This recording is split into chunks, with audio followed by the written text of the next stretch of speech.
Last year only, India has added about roughly 70 gigawatts. Why there the absence of power in national grid? Installed capacity is not the same as capacity online. When you install solar, does not mean that when I commission a 10 gigawatt plant, that I'm getting 10 gigawatts of generated capacity. We lagged in terms of the holistic execution of solar. On 21st May 2026, peak demand was 270.8 gigawatts. True estimates of power in India would be close to double of what we are able to supply. If all these four conditions are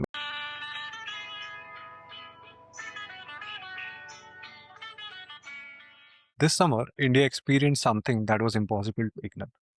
From Uttar Pradesh to Kerala, people were out on street protesting, not because of politics, but because something basic like power failed. In the middle of a 45-degree summer, millions felt the impact of a growing power challenge. But this is not a story about blame. This is a story about understanding. What is actually happening inside India's power system? What do the numbers really tell us? And where are the opportunities to build something better? And to help us decode this, we are joined by Mr. Bharat Grover, Managing Partner, Vernalis Consulting. With 30 years of experience in execution and transformation, Mr. Grover and his team has helped organizations across India and globally overcome challenges, drive growth, and build market leaders. For past 18 months, he and Vernalis team have been studying India's power future, demand, solar, AC adoption, storage, climate change, and grid infrastructure. Welcome to Suraahi, Bharatji. Thank you, Anjney. Bharatji, India's power minister mentioned that we have about 540 gigawatts. UP power minister is sharing with us that there is no shortage of power in UP.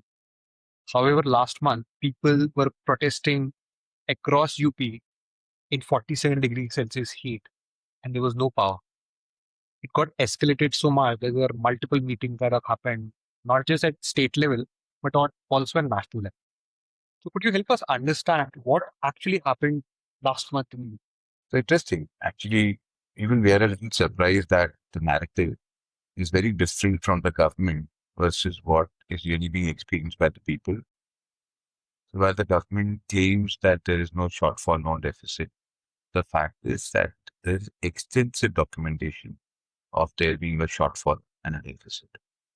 Firstly, even before the specific month of summers when demand really peaks, there is consistent shortfall at UP.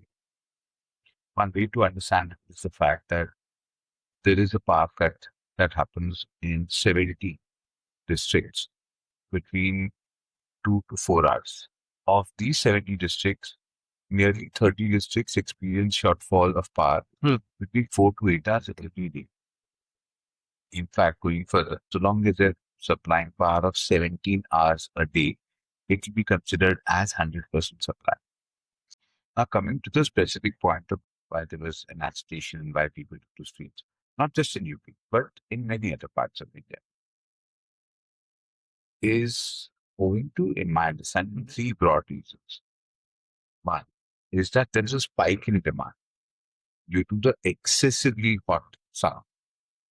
If you must have seen Banda hit the national high of 48.7 and 48.6 degrees.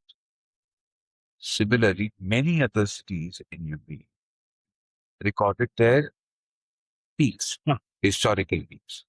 When you have such demand, the natural response to heat is to increase the usage of cooling, such as air conditioners, coolers, everything.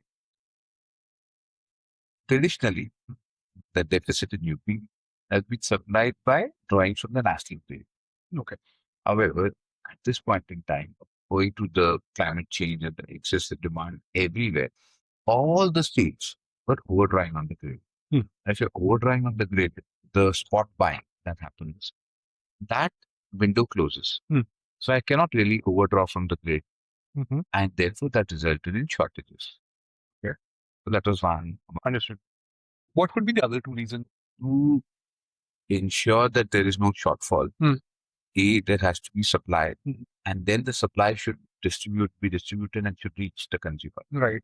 Now, all of this happens through a network of transmission lines and transformers. Now, these transformers require maintenance. A very large number of transformers are breaking down every day.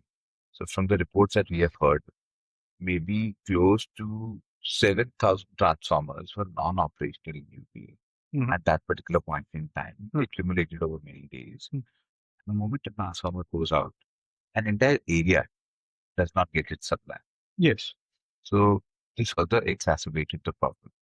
This became a distribution problem, okay, not just a generation problem. Adding to this, minimum 20,000 people had been laid off who were in the maintenance sector. And this hit the maintenance schedule of these transformers even harder. So therefore, all of this compounded and resulted in a very unhappy state of affairs for consumers in the peak of summer having shortages. The third cause is something which is sounds inexplicable. That many of the power stations are predominantly supplied by thermal power, and thermal power plants need scheduled maintenance. This scheduled maintenance overlap almost entirely with the peak demand period. So many of them shut down for close to a couple of weeks when the demand wasn't the highest.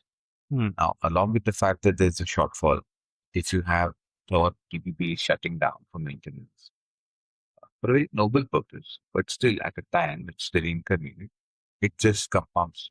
Thanks for sharing, Bharatji, about what happened in UP and explaining to us. Bharatji, you mentioned about absence of power in the national grid, and hence UP was not able to get that particular power as a spot buy.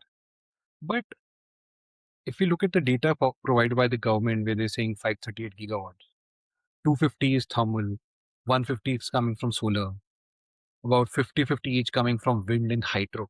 Last year only India has added about roughly 70 gigawatts. Why wouldn't there be absence of power in national grid? So, good question, and you're absolutely right. If you look at installed capacity, we will be hitting around 540 gigawatts. And though our peak consumption this year was around 270.8 gigawatts, if I round it off to 270, that's almost exactly half of 540. So why is it that we could not even, service that demand very easily? So but for that, we have to understand that when we talk about installed capacity is not the same as capacity online or the generation of power. Okay. Let me give you an example. Yes. For example, uh, we have broadly 5 sources of power. Yes. When we look at our largest source, which is thermal. Next is solar. Now, thermal additions are over a long span of time. To add thermal capacity takes between 3 to 7 years of time. You need to order the turbines, you need to arrange for the coal, you need to organize the railway lines to supply the coal. So it's a longish process. The setup is much faster for ground-based solar. Gigawatts can be set up in months.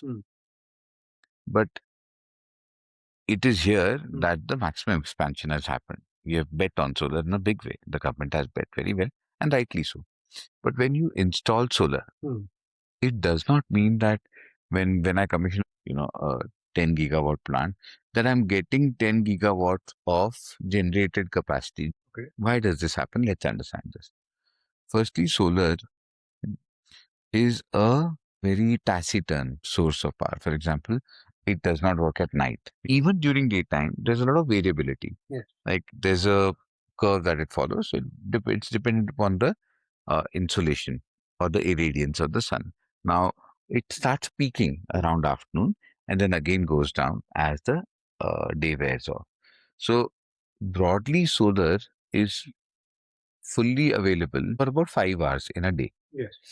That automatically brings the average addition down. Still, there have been huge issues in getting this solar capacity on stream. Okay. And these are systemic. Power generated from a solar plant needs to connect with the grid. Yes. For this, we need to have a substation and you need to have a method to evacuate this power from the solar plant and connect it to the grid. Yes. Now, let's say the solar plant is ready because it's very quick to commission. But the substation, which requires a transformer and power electronics, the lead time to generate to commission them, erect them, is in years. Oh. Large transformers that are needed for gigawatt plants require 2 to 3 years of lead time to be ordered. So while our setup of solar capacity in terms of installation of solar was very quick, but we lagged in terms of the holistic execution of solar. And so there are a huge amount of plants which are ready to be commissioned, but we don't have the capacity to evacuate them. So, Bharatji, if I understand correctly, then installed capacity is not necessarily equal to generating capacity. And it seems it's a fraction of what installed capacity is. And it varies from power source to power source. In case of solar, because of the evacuation issue, we are not able to get it. And then, of course, it's not available during the night. It's only available for maximum 4 to 5 hours in a day. So automatically that reduces. I think similar things are also applicable to other forms of sources. And hence, one can conclude clearly that installed capacity that government is touting to be 538 to be precise is not actually equal to generative capacity. Generative capacity is far lesser than what number has been quoted. So thanks for explaining this particular point to us.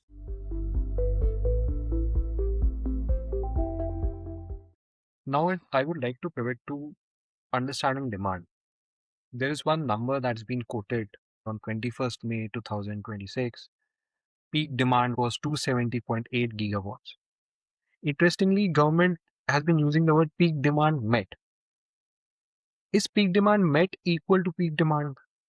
Is this a meaningful difference? So, firstly, peak demand is a very important concept. It is the maximum demand that can happen at any point of time in the day. Now, why it's important is that much power generation has to happen in order to be able to service it. And if the demand is less than the supply, that means you have some capacity in reserve which you're not operationalizing, then it's a situation where you can actually estimate peak demand. Okay. However, whenever demand and supply are exactly met, then things go differently. I mean, you cannot really estimate what the demand is because demand may be slightly more or much more. It's like if you are going with a tank full of water and you're wanting to service thirsty people. If all your water tank is emptied, you cannot say what the demand for water is because maybe there are many more thirsty people. Yes. And you've rationed the water. Yeah. Or it's possible that it is exactly meeting what the demand was. If there is no more demand for water, then certainly we can say that peak demand met equal to peak demand. But generally, that is not the case. Rarely do demand and supply statistically match so exactly. In fact, we have to stretch the supply to meet the demand, and as much as we stretch the supply, all of it is getting consumed. Agreed. This itself is a proof that there is latent demand, and supply measures of demand are not fairly able to capture the total demand. Understood. Then, Bharatji, how do you calculate true demand? To estimate real demand, certain conditions have to be fulfilled. One of them is all potential consumers should be linked to the grid. Agreed. Two, power should be continuously available. There should be no power cut anywhere at any point in time. Third, they should have access to appliances like ACs, motors, EVs, whatever they want to run on that. Those appliances they should be able to afford and should be able to deploy. And fourth, it should be affordable. Once these four conditions are met, then and then alone, if supply exceeds demand, can we really fully get an estimate of what the potential demand is or was. Today, India is far away from that. On all these four factors, we are far away. So I can safely say that the real demand or potential demand is significantly more. Today, there are significant power cuts in many areas, not just UP, but Maharashtra, Kerala, Tamil Nadu. In Maharashtra, Chakan, which is a hotbed for automobile industries, that faces a load shedding every Thursday. Even in Mofussil areas around Pune, there is a lot of power cut that is happening. So the moment you go out to Bombay, which is islanded, there is a shortage or shedding or power cuts. They could be, intermittent. They could be one-off, unplanned, or they could be planned, scheduled, etc. All these varieties are happening. So today, on the first factor, we can see that there is no continuity of power supply across India. There are some states which are power surplus, but most of the states are deficit, and overall India is deficit. Then, when we look at cost of power, at the unit cost start increasing as the consumption increases. So beyond 200 units, most states have a tariff system which penalizes heavy usage. So that again prevents me from using AC or heavy loads the way I would freely want to use them. So all this put together makes me believe that true estimates of power in India would be close to double of what we are able to supply. If all these four conditions are met, realistically saying, we are at least 20% short. That's significant over what we've done. But where we would like to be is that at least on most cases, there should be no shortfall. It should not barely come close to this. There should be at least 10, 20 gigawatt spare capacity always to account for the surge or the spike that should happen or will happen as the summers become increasingly hotter. Given all of this, there should be a spare or backup capacity, plus an at least 10-20% buffer for offtake, which I believe is already there. So if I add that up, we would be happy if instead of 270, we are close to the minimum 300, but more likely 320, 330. So if we have around this number, it should be a safe bet that we are secure in our power supply. Thanks, Bharatji, for explaining the three broad points that I was able to capture. One was that how peak demand met is a supply side of a number, and does not communicate real demand of India. Second, calculating true demand has four factors. So that's on the true demand side. And on the real demand, it should be about 320, 330.